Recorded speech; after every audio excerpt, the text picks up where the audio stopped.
that you would do is really understand the organizational structure.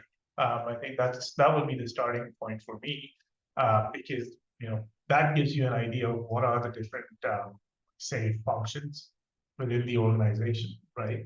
How they've divided their entire workload, because not it shouldn't be like, okay, hey, here you go, Mister. You gotta implement the entire strategy and entire plan for the next 5 years, next 100 years. No, well, you gotta break that plan apart, right? And then find the pieces where you find people who can do certain aspects better than others, and that becomes very foundational thing within your organization structure is to say, okay, hey, let's break our organization, think about who's going to be responsible for the governance aspect.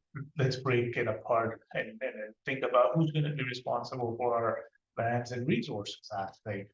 And every nation is really unique, but there's some generality in terms of what they need to do as an indigenous government. So, lands and resources, health, culture, education, infrastructure, economic development. That's how you would divide the organizational structure, the umbrella. And then everyone's job is really to work towards the vision of the community, which is already there, right?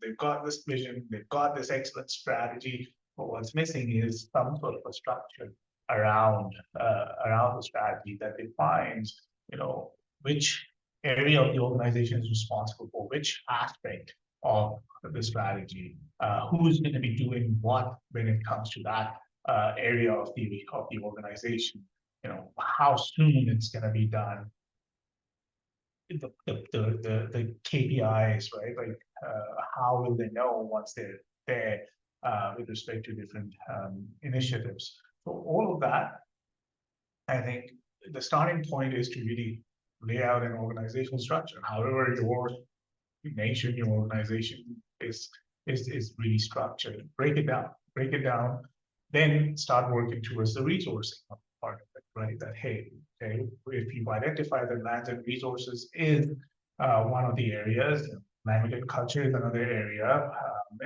Again, going back to that point about every nation is unique. That still holds very much true. But then finding the resources around that. Okay, well, do you need funding? Do you need people? Do you need any sort of technological supports, right? Like softwares or devices, capital equipment. What may you need to run your respective department in a good, meaningful way?